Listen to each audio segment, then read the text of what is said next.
ये है भारत का प्रसिद्ध नगर इलाहाबाद।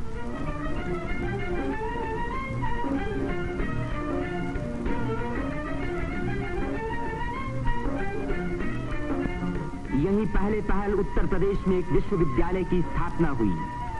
इसी वजह से ये नगर उत्तर प्रदेश की शिक्षा और सभ्यता का केंद्र माना जाता है। पंडित मदन मोहन मालवीय, पंडित गोविंद वल्लभ पंत और अनेक प्रतिभाशाली व्यक्ति इसी विश्वविद्यालय की देन हैं, जिन पर आज देश को गर्व है। ये है हमारे प्रधानमंत्री पंडित जवाहरलाल नेहरू का निवास स्थान, आनंद भवन। भारतीय राजनीति का ये एक प्रमुख केंद्र रहा है। इस नगर को तीर्थराज प्रयाग भी कहते हैं। यहीं गंगा और जमुना का संगम है। इसी संगम में गुप्त सरस्वती नदी भी आकर मिलती है।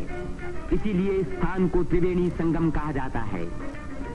त्रिवेणी बहुत पुराने जमाने से भारत का एक पवित्र स्थान माना जाता है। सृष्टि की रचना की शक्ति प्राप्त करने के लिए यहाँ ब्रह्मा ने यज्ञ और तपस्या की। लक्ष्मी की प्राप्ति के लिए विष्णु ने भी यहीं तपस्या की। यहीं स्नान करके भगवान शंकर ने त्रिपुर राक्षस के वध करने की शक्ति प्राप्त की और यहाँ महात्मा बुद्ध ने संसार को सत्य का संदेश भी सुनाया। समुद्र मंथन के बाद जयंत के अमृत का घड़ा लेकर जाते समय एक अमृत कण छलक कर यहाँ गिरा और तभी से इस स्थान पर कुंभ मेले का महान पर्व आरंभ हुआ। इस वर्ष भारत का सबसे बड़ा कुंभ मेला इसी स्थान पर हुआ। इस मेले में लगभग 1 करोड़ व्यक्ति त्रिवेणी में स्नान करने के लिए आए। सदियों की गुलामी के बाद स्वतंत्र भारत का ये पहला कुंभ मेला था। त्रिवेणी में स्नान करके तन, मन और आत्मा को शुद्ध करने के लिए ही यात्रियां आते हैं। योगी और सन्यासी, गरीब और अमीर सभी प्रकार के लोग यहाँ इकट्ठे होते हैं। कुंभ मेले के मौके पर देश के नर नारी एक दूसरे के धार्मिक विचारों से परिचित होते हैं। धार्मिक संस्थाएं योगी और सन्यासी यौगिक क्रियाओं को दिखाते हैं।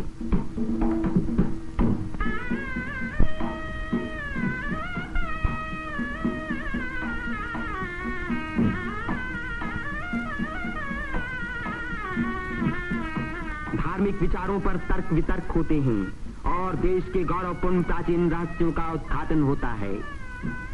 यहाँ के सुंदर दृश्य प्राचीन भारत की महत्ता की याद दिलाते हैं।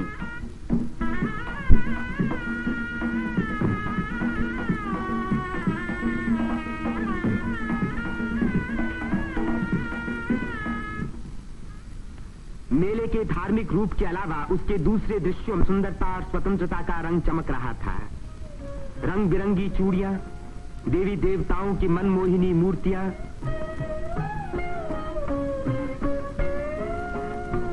हरी जपन की मालाएं, सिंदूर और चंदन के ढेर, औरतों के साज श्रृंगार, बच्चों के खेल खिलौने, लाल बुझक्कड़ मिट्ठू मियां।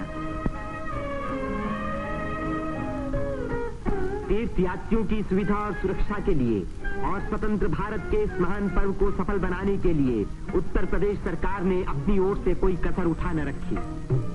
मेला शुरू होने के कई महीने पहले से ही सरकार की ओर से तैयारियां शुरू हो गई थीं। उबड़ खाबड़ जमीन को समतल बनाने के लिए बुलडोजर जैसी बड़ी बड़ी मशीनों से जमीन की सतह ठीक की गई।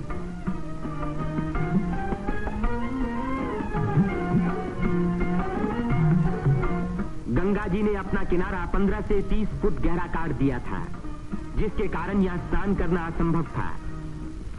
बुलडोजरों ने इन किनारों को सपाट बनाया, जिससे तीर्थयात्री यहाँ सकुशल स्नान कर सके।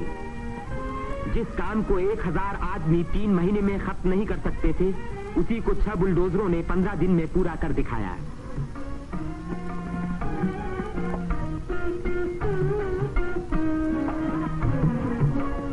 फौजी इंजीनियरों ने सड़कों पर बिछी रेलवे लाइनों के ऊपर पुल बनाने में बड़ी मदद की।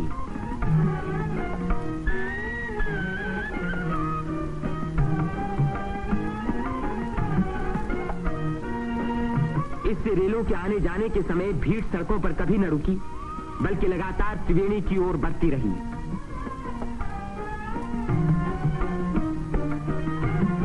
जगह की कमी के कारण ज्यादा लोगों के रहने का इंतजाम गंगा के पूर्वी तट पर झूसी की ओर किया गया। वहां से शेष मेले तक आने के लिए भारतीय सैनिकों और उत्तर प्रदेश सरकार के सार्वजनिक निर्माण विभाग ने पीपों के 6 पुल बनाए। कुंभ मेले के इतिहास में ये पहला मौका था जबकि यहाँ बिजली लगी। 1000 बिजली के खंभे लगाए गए, जिनके लिए 160 मील से अधिक लंबी तार लाइन इस्तेमाल हुई। उत्तर प्रदेश के स्वास्थ्य विभाग ने यहाँ सफाई का बड़ा अच्छा बंदोबस्त किया। चारों तरफ मशीनों से लगभग 250 मन डीडीटी का भारी छिड़काव किया, जिसके कारण मेले में मच्छरों व मक्खियों का नामो निशान बाकी न रहा। मेले के आरंभ से ही सरकार ने हैजे के टीके लगवाने का प्रबंध किया। यात्रियों को सलाह दी गई कि वे मेला क्षेत्र में आने से पहले टीके लगवा लें। कदाचित इसी व्यवस्था के कारण मेले के मौके पर कोई भी रोग नहीं फैला। इतनी भारी भीड़ भाड़ के मौके पर आमतौर से दुर्घटनाएं हो जाया करती हैं। इन दुर्घटनाओं का सामना करने के लिए उत्तर प्रदेश सरकार ने चिकित्सा एवं स्वास्थ्य विभाग की एम्बुलेंस गाड़ियों से घायल और बीमार यात्रियों को तुरंत अस्पताल पहुंचाने का पूरा प्रबंध किया। 9 अस्थायी अस्पताल डेरों में खोले गए, जिनमें 228 रोगियों को रखने का इंतजाम था। गरीब रोगियों को खाना मुफ्त में दिया गया। राशनिंग विभाग ने यात्रियों की सुविधा के लिए यहाँ आटा, शक्कर, मिट्टी का तेल और अन्य जरूरी सामान का भारी स्टॉक जमा किया, जिससे इन चीजों की कीमतें न बढ़ पाएं। इसी प्रबंध के कारण हर व्यक्ति को सस्ते मूल्य पर अपनी इच्छा का खाना मिल सका।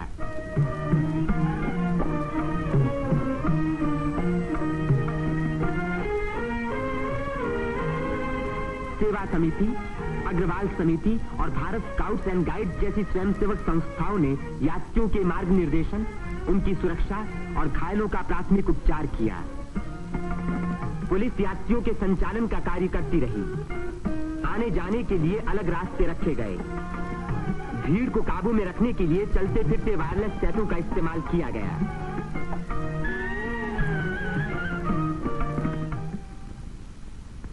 भूले भटके लोगों को खोज निकालने और उनको उनके घर वालों तक पहुंचाने का खास इंतजाम किया गया।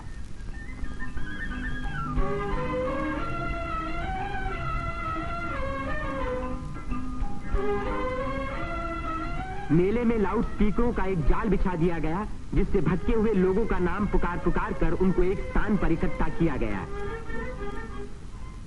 मेले के आरंभ होते ही उत्तर प्रदेश के मुख्यमंत्री पंडित गोविंद वल्लभ पंत ने मेले के बंदोबस्त का मुआयना किया। इस तीर्थ स्थान पर जमा हुए लाखों मेहमानों के सुख सुविधा की उन्हें बड़ी चिंता थी।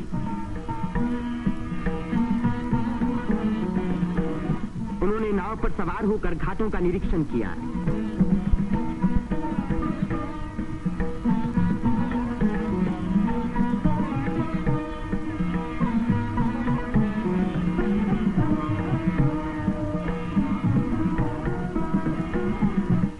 पीपे के पुलों को भी देखा। ये अखाड़ा जो ऐसे ही एक पुल को पार कर रहा है, पुल की मजबूती का सबूत है।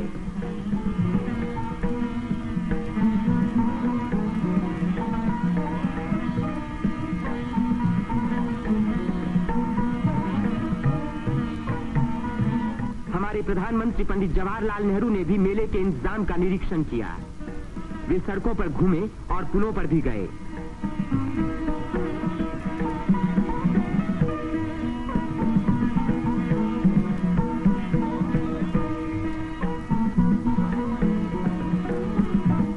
अन्य स्थानों को भी देखा भाला।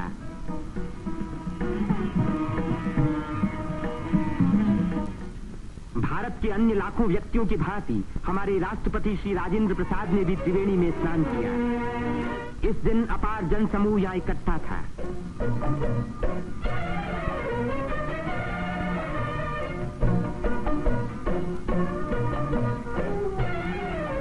हर घाट पर लोगों की भीड़ स्नान कर रही थी। उसमें नया जोश था और नई उम्मीदें थीं।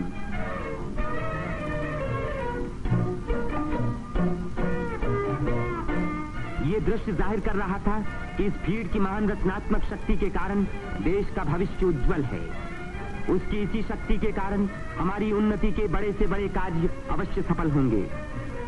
जिस स्थान पर मनुष्य और देवताओं ने यज्ञ किए और भविष्य का संकल्प किया, उसी स्थान पर इन नर नारियों ने आज भारत को फिर से बलवान और सुखी बनाने की प्रतिज्ञा की और भारत की स्वतंत्रता को अमर रखने के लिए अपने शरीर में एक नए प्राण को जन्म दिया।